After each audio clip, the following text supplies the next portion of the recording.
La TVT au cœur de l'information.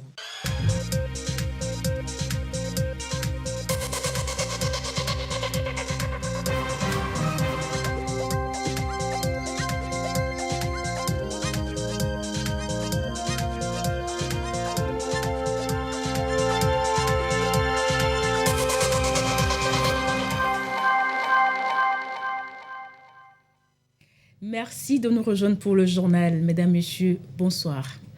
Premier séminaire gouvernemental de l'année 2023, il s'est ouvert pour 3 jours à Palimé, en présence du chef de l'État Faure Sozimna Gnassingbé. Projet prioritaire de la feuille de route gouvernementale 2025 et leur impact sur le quotidien des populations seront sur la table des discussions. Des précisions à suivre en début d'édition.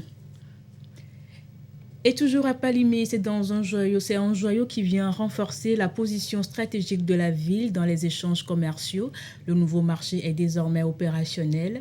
L'infrastructure a été inaugurée ce jeudi par le Premier ministre Victoire Toméga Dogbé. Des précisions à suivre dans ce journal. Et puis cette rencontre d'information et de sensibilisation, y participent les acteurs de terrain du poste juste à poser de Hila Kondi. C'est sur invitation de l'Union économique et monétaire ouest-africaine, UEMOA. À prendre 127. C'était les titres de cette édition. Bienvenue, voici le journal. Le chef de l'État, Faure Sozimna Gnassingbé, a fait le déplacement de Palimé ce jour où il a procédé à l'ouverture des travaux du premier séminaire gouvernemental de l'année 2023. Le président de la République a reçu un accueil populaire et chaleureux.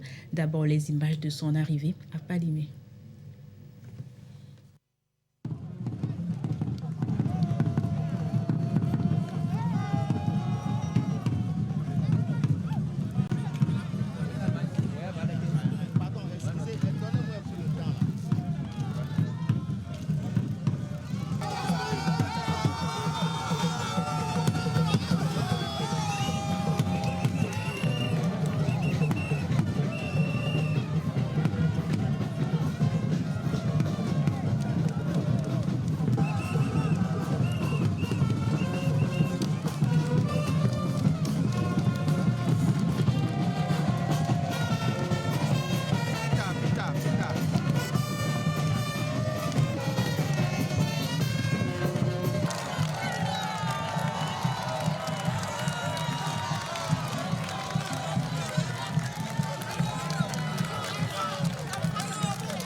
Le chef de l'État, Faure Sozimna Gnassingbé, a donc ouvert ce matin à Palimé les travaux du premier séminaire gouvernemental de l'année 2023. Les travaux portent sur l'évaluation méthodique du niveau d'avancement des projets inscrits dans la feuille de route gouvernementale 2025, et ceci afin d'ajuster au mieux les actions restantes à mener. Joseph Amégan. Cet exercice, qui est désormais une tradition observée tous les 6 mois par l'exécutif togolais, permet de faire pendant plusieurs jours la revue d'avancement des projets de la feuille de route gouvernementale pour en identifier les contextes éventuels et définir les actions à mener pour renforcer l'impact des différents projets. Durant 3 jours donc, les présentations dans une atmosphère studieuse vont projeter un éclairage pratique sur plusieurs sujets techniques allant des partenariats publics-privés à l'état d'avancement de chaque projet sectoriel inscrit à la feuille de route, en passant par les politiques transverses et les besoins d'ajustement des actions entreprises. L'équipe gouvernementale réunie autour du président de la République, Faure Sozimna Gnassingbé, est appelée à une mobilisation renouvelée et à une accélération des actions qui doivent délivrer des résultats probants et avoir un impact sensible sur le quotidien des populations. Les axes de la feuille de route, les projets prioritaires, les réformes et les jalons permettant de mesurer les progrès seront passés au peigne fin afin de recueillir, chemin faisant, les orientations du chef de l'État, dont les maîtres mots sont l'efficience et le bénéfice des Togolaises et Togolais sur toute l'étendue du territoire, car le développement inclusif et durable recherché ne laissera personne de côté.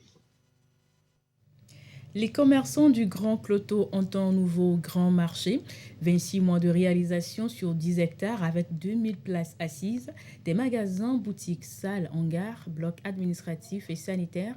L'ouvrage a été remis aux bénéficiaires. La cérémonie d'inauguration a été présidée par le Premier ministre Victoire Toméga-Dogbe au nom du chef de l'État Faure Essouzim Gnassingbé. Ekouessala. Voici le visage du nouveau marché de Kpalimé vu d'en haut. L'infrastructure s'étend sur une superficie de 10 hectares avec plusieurs compartiments pour soulager les commerçants et commerçantes de la localité. Réalisé après 26 mois de travaux, l'ouvrage est remis à la commune Cloto 1 par le Premier ministre Victoire Toméga-Dogbe au nom du chef de l'État, Faure Essouzim Gnassingbé. Ceci donne le ton à l'utilisation du nouveau marché par les bénéficiaires. Plus d'1,6 milliard de francs CFA, c'est le coût de la construction de cette infrastructure commerciale. Le projet a reçu le soutien de la coopération allemande à travers le programme d'appui à la décentralisation à hauteur de 900 millions de francs CFA.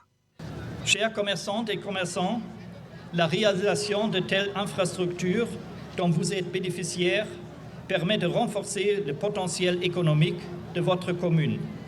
Ce marché contribuera à générer davantage de recettes pour l'investissement dans votre commune. Tout ceci pour pouvoir améliorer votre niveau de satisfaction à travers la mise à la disposition de services publics adéquats. Je vous félicite pour votre nouveau marché et je vous invite à son utilisation efficiente, surtout à son entretien durable. Ce marché est le tout premier construit dans le cadre du programme présidentiel de modernisation des infrastructures marchandes entamé en 2009. Un marché de près de 800 places. Il en fallait plus pour les populations, d'où son élargissement. Le président de la République, son Excellence M. Faure Essouzim Gnassingbé, a alors, grâce à son sens d'écoute et à son pragmatisme, instruit que soient identifiées les difficultés qui étaient de deux ordres. La nécessité d'avoir des ouvrages complémentaires et l'amélioration de la sécurité. Sur cette très haute instruction, des infrastructures additionnelles ont alors été construites dans le cadre du programme PAD1 afin de renforcer le confort et la sécurité des bénéficiaires tenant compte des nouveaux besoins exprimés par les commerçantes et les commerçants.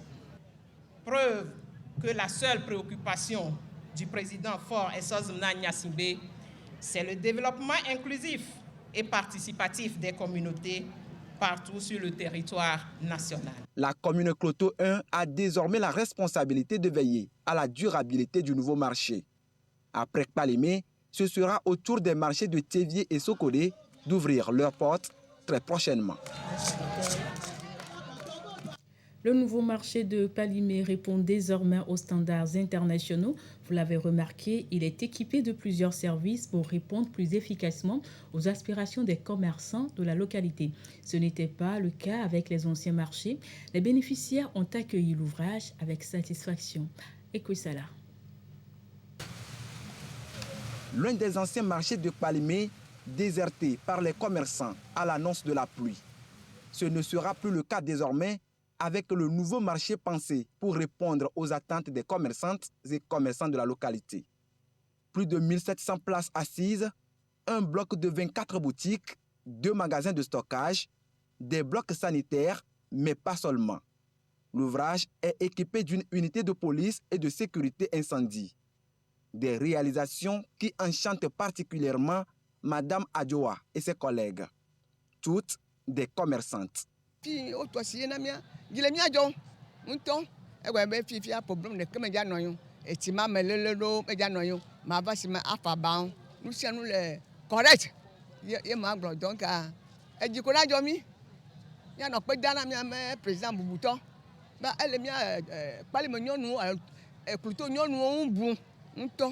Le nouveau marché qu'on nous a construit, ce n'est plus les clés, ce n'est plus les pailles. On était sous les abayas là. S'il y a la pluie là, ça nous frappe correctement. Mais maintenant, nous sommes libres. Ce qui me plaît aussi, commissariat, restaurant, les banques. Si tu trouves 200 là, tu cours, tu amènes, tu verses là-bas. 2 ans, 3 ans, tu vas acheter terrain et construire. C'est fort. Les femmes du marché château là le remercient. Nous sommes derrière lui. Autre satisfaction pour les bénéficiaires, le marché pourra s'animer jusqu'à tard dans la nuit puisqu'il est doté d'un éclairage public. Tout est pensé pour offrir le confort nécessaire aux utilisateurs. La commune Cloto 1 est déjà à pied d'œuvre pour que tous les occupants en tirent meilleur profit. Les marchés d'une autre époque, d'une autre génération, c'est terminé. On est à l'heure de la numérisation. On ne peut plus avoir les mêmes comportements. On doit changer. Et par conséquent, nous tous, on va venir ici utiliser les outils qui sont à notre disposition. On est d'une autre époque. Il faut que les gens sachent maintenant comment s'organiser pour gagner de l'argent, pour gagner de la richesse. Seul, on ne peut plus rien faire. C'est en restant groupé, en coopérative, en regroupement, qu'on peut lever des fonds pour essayer de se développer. Et c'est ce qu'on leur dit tous les jours.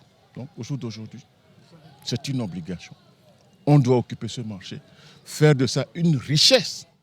C'est une très grande richesse qui est à notre niveau, qu'il faut maintenant essayer de donner des conseils aux uns aux autres pour que l'utilisation soit efficiente. Utilisation efficiente, cela incombe aux futurs occupants. Ils devront veiller à l'entretien régulier des lieux pour permettre à l'infrastructure de maintenir son attractivité. Ce marché qui fait désormais partie des plus grands au Togo peut accueillir tous les commerçants du Grand Cloto, ceux du Ghana voisin également. Les autorités de la commune Cloto 1 entendent dans un proche avenir construire 480 boutiques, soit 20 blocs de 24 boutiques pour ceinturer tout le marché. En attendant la réalisation de ce projet, les commerçants et commerçantes sont déjà autorisés à intégrer le marché dans les prochains jours. Merci, Ekouissala. Lutte contre les changements climatiques, parlons-en. Les femmes agricultrices ont aussi leur partition à jouer. Elles ont échangé ce vendredi et c'est pour définir les conduites à tenir en vue de combattre ce phénomène.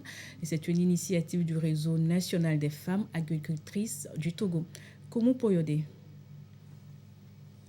La question du changement climatique et ses effets pervers n'est plus à démontrer. La situation va de mal en pire. Des efforts sont aujourd'hui engagés face à ce fléau qui sème la désolation. Chaque Togolais est appelé à jouer sa partition. Les femmes agricultrices aussi, elles échangent depuis ce matin, histoire de définir les voies et moyens en vue d'apporter leur contribution à cette lutte. Une initiative du Réseau national des femmes agricultrices du Togo, RENAFAT, soutenue par la FAO. Avant que nous ne disions nos contributions, il faut que nous-mêmes, nous sachions quel est l'impact de ce changement dans nos activités. La contribution d'abord, c'est de voir comment nous allons participer aux actions que l'État a déjà proposées d'ores et déjà. Et nous contribuons à la plantation des arbres, puisque avec le mécanisme forêt paysan, on nous a appris à produire les jeunes plants que nous mettons sous terre. On nous a appris aussi à fabriquer des foyers améliorés. Au niveau de la FAO, nous avons une politique de genre et la mise en œuvre donc, de cette politique de genre qui promeut l'égalité entre les femmes et les hommes. Les actions climatiques sont au cœur des actions qui peuvent contribuer à l'autonomisation des femmes. C'est ce qui justifie cette réunion qui va permettre à nos braves femmes productrices de mener des réflexions sur les défis à relever. Il est donc question de renforcer la résilience de ces femmes face au changement climatique. Une démarche qui s'inscrit dans la dynamique de la mise en œuvre du projet Mécanisme forêt paysan. 2 signatures de convention ont eu lieu à l'Institut de formation en alternance pour le développement de l'aquaculture IFAD à El-Avagnon. La première est un accord cadre entre le ministère du Développement à la base et l'AED pour accompagner tous les IFAD.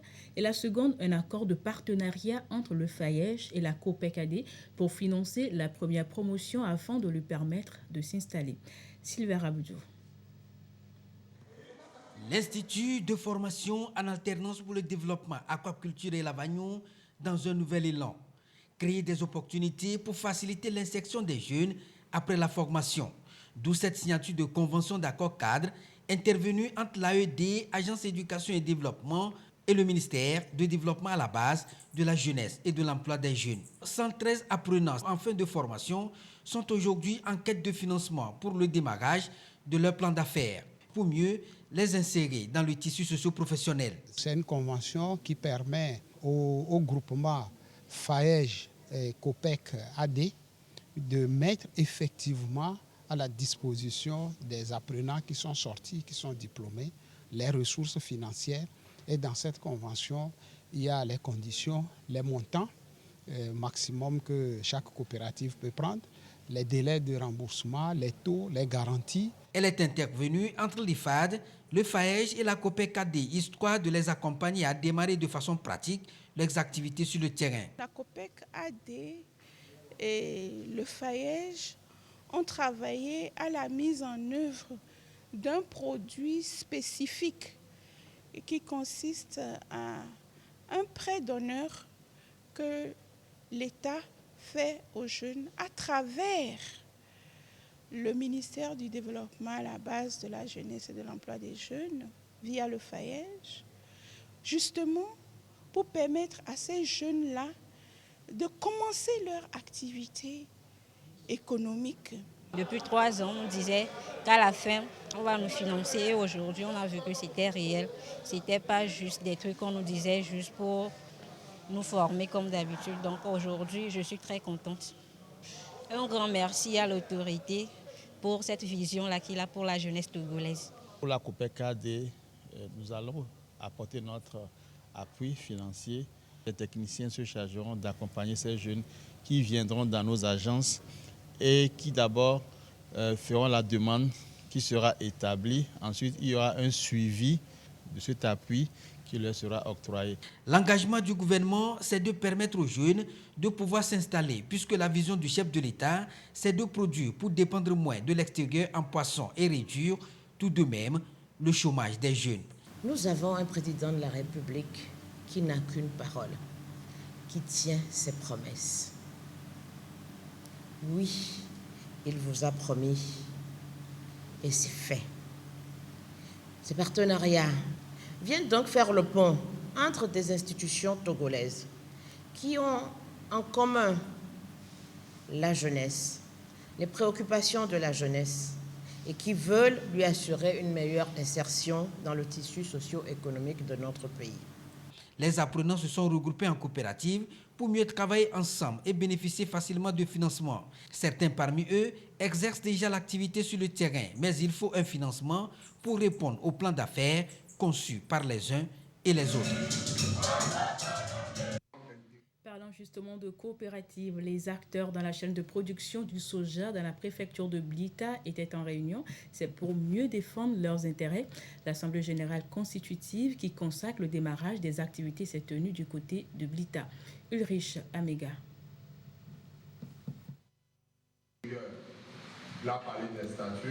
Ils ont jugé bon de se mettre en coopérative pour être plus performants dans leurs efforts de production dans la filière soja dans Blita. Désormais, ils vont tous agir au travers de la société coopérative simplifiée Scoop Blita Soja Group pour travailler à relever le défi dans la production de cette denrée. Les activités de la coopérative sont lancées officiellement. Cette coopérative est née dans le souci de pouvoir continuer à faire l'agriculture en synergie et d'appeler les uns et les autres à vraiment s'y mettre dans l'agriculture. Parce qu'actuellement, quand vous voyez le FOPAD qui est en train de faire ces témoignages, donc l'agriculture a vraiment de l'importance pour nos populations. Pour accompagner la politique du gouvernement, feuille de route 2020-2025, nous nous sommes dit d'une façon originale de créer cette coopérative, à encore étendre nos surfaces cultivables et entretenir. Quand nous sommes en synergie, nous aurons plus la force de produire plus et d'avoir plus d'intérêt. La coopérative se propose déjà un plan de campagne pour converger tous les acteurs dans la chaîne dans l'objectif de booster cette filière porteuse. La saison même s'approche, nous devons nous préparer en intrants, en matériel, tout et en finance. Nous appelons tous les agriculteurs de soja à s'y adhérer rapidement et voir comment lancer les activités agricoles. L'encouragement de l'épargne, l'obtention des crédits, la formation, d'autres centres d'intérêt afin de produire à échelle, mieux vendre et tirer davantage profit. Une assemblée générale constitutive donne donc le ton à ce plan d'action ambitieux qui viendra répondre aux objectifs fixés par le gouvernement togolais dans cette filière agricole d'Amblita. Libre circulation et échange intracommunautaire, principale préoccupation de l'Union économique et monétaire ouest-africaine UEMOA et du ministère des économies et des finances. Des acteurs de terrain du poste juste à poser de Yilakondi ont échangé sur ce sujet. Ulrich Chamega. Sur le poste juxtaposé de Sanvi-Kondi, Yilakondi, grand couloir de transition de personnes et des biens entre le Togo et le Bénin. Il y a quelques années à ce poste, difficile pour ce déclarant en douane de servir librement ses clients de l'extérieur. Mais depuis 2014, avec l'adoption du tarif commun extérieur de l'UEMOA, ainsi que les politiques de facilitation de transport de biens et personnes, plus de soucis à se faire. Un collègue ou bien un client t'appelle qui veut traverser la frontière avec ceci. Avant, il y a beaucoup de choses à faire avant que les trucs là n'arrivent. Maintenant, avec l'UEMOA, même à la maison, le client même sait qu'arriver à la frontière, avec 1 heure, 2 heures de temps, il va traverser. Avant, ça peut faire 2 jours. Satisfaction pour cette corporation, mais elle n'est pas totale à cette frontière, comme dans cette station automobile partagée par des immatriculations togolaises et béninoises et par des commerçants des deux pays. Concernant certains bagages, j'aimerais demander à l'UEMOA de sensibiliser nos forces de sécurité, la police, la douane, que certains bagages que nos passagers transportent, il faut qu'on laisse le libre choix. Certains passagers passent, ils n'ont pas de carte d'identité, carnet de vaccination, tout ça là. Ça les amène à rester un peu auprès des agents et disaient que la circulation n'est pas libre. C'est à nous maintenant de leur relever qu'il faut les pièces d'identité, que c'est nécessaire. Les pièces sanitaires, c'est urgent. Pour que nous soyons informés aujourd'hui sur ces pièces dont l'UEMOA en a besoin pour qu'il y ait une libre circulation. Défis sécuritaires, sanitaires, de même que la méconnaissance des textes communautaires et le non-respect des dispositions en vigueur. Des entraves que l'Union économique et monétaire ouest-africaine veut lever, ceci pour l'effectivité de la circulation de biens et personnes d'ici à l'horizon 2025. La Commission entreprend de réaliser l'interconnexion routière et pour cela, d'importants moyens sont déployés pour permettre aux transporteurs une circulation dans des conditions de sécurité correctes. Le règlement 14 vient corriger tous les désagréments que nous avions en matière de transport, à savoir la surcharge qui dégrade énormément le patrimoine routier. La Commission a eu à prendre 127 textes de réforme qui sont aujourd'hui appliqués au Togo à hauteur de 76%.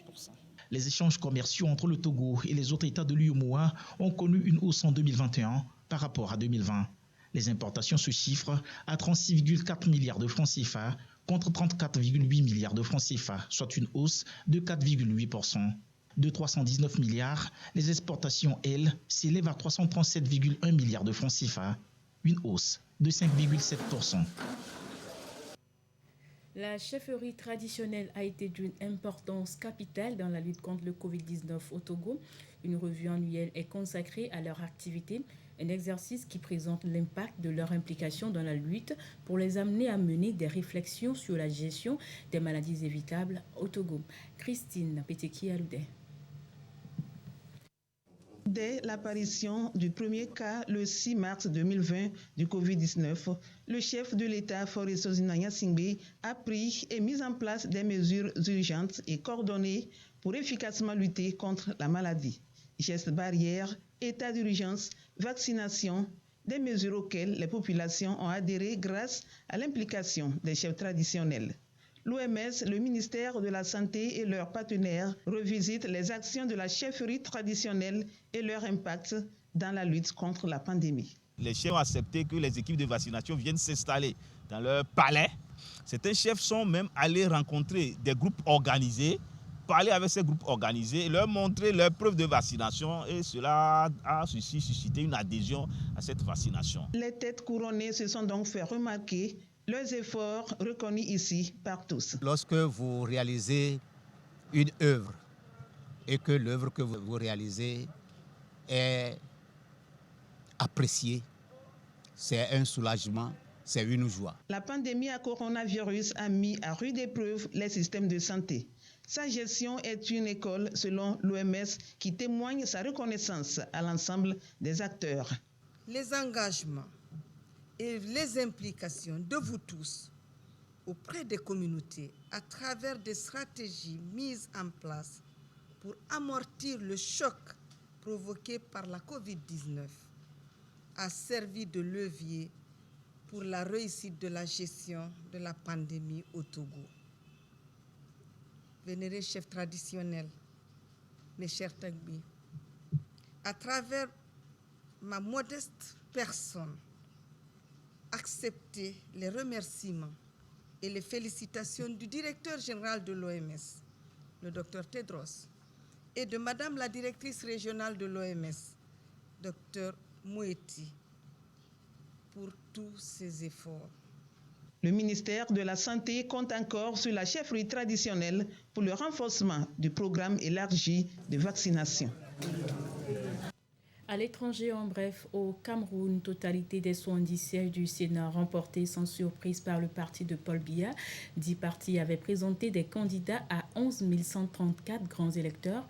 Le président Paul Biya doit nommer dans les 10 jours qui viennent 30 sénateurs de plus. Retour en page nationale, chaque 20 mars, les pays ayant la langue française en partage célèbrent la journée internationale de la francophonie. Une réception a marqué cette célébration au Togo. C'est une initiative de la représentation de l'OIF pour l'Afrique de l'Ouest.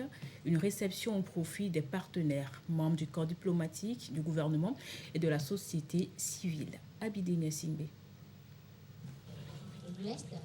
La francophonie célébrée à Lomé, la représentation de l'EIF pour l'Afrique de l'Ouest offre son cadre pour des expressions artistiques des valeurs de l'institution. Une fresque murale dévoilée pour la circonstance.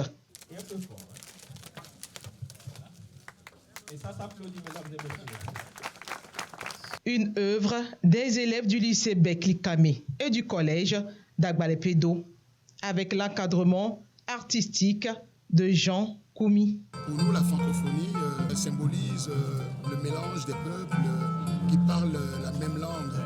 L'OIF met en œuvre une série d'actions en vue de la promotion de la diversité des cultures francophones. L'OIF est cofondateur ou acteur majeur de rendez-vous culturels majeurs dans bien de secteurs artistiques tels que le cinéma et le spectacle vivant. Ainsi, au cours de la 28e édition du Festival panafricain du cinéma de Ouagadougou, FESPACO, 23 œuvres soutenues par l'OIF à travers son fonds image de francophonie étaient compétition. Également, l'OIF est cofondateur du marché des arts du spectacle d'Abidjan, le Massa. À l'occasion de cette journée, placée sous le thème 321 millions de francophones, des milliards de contenus culturels, la secrétaire générale de la francophonie adresse un message à tous les francophones du monde. Vous méritez d'être mieux accompagnés pour participer aux grands rendez-vous culturels internationaux, pour vous mettre en réseau. C'est à tout cela que les chefs d'État et de gouvernement francophones se sont notamment engagés lors du récent sommet de Djerba, lorsqu'ils ont adopté la déclaration sur la langue française dans la diversité linguistique de la francophonie. La francophonie reste une œuvre commune, bâtie sur des valeurs de paix, de partage et d'acceptation mutuelle. Des valeurs qui sont toujours promues pour un univers plus juste et équitable. S'achève votre journal préparé par l'ensemble de la rédaction et de la réalisation. Merci à vous de l'avoir suivi. Bonne soirée en compagnie de nos programmes.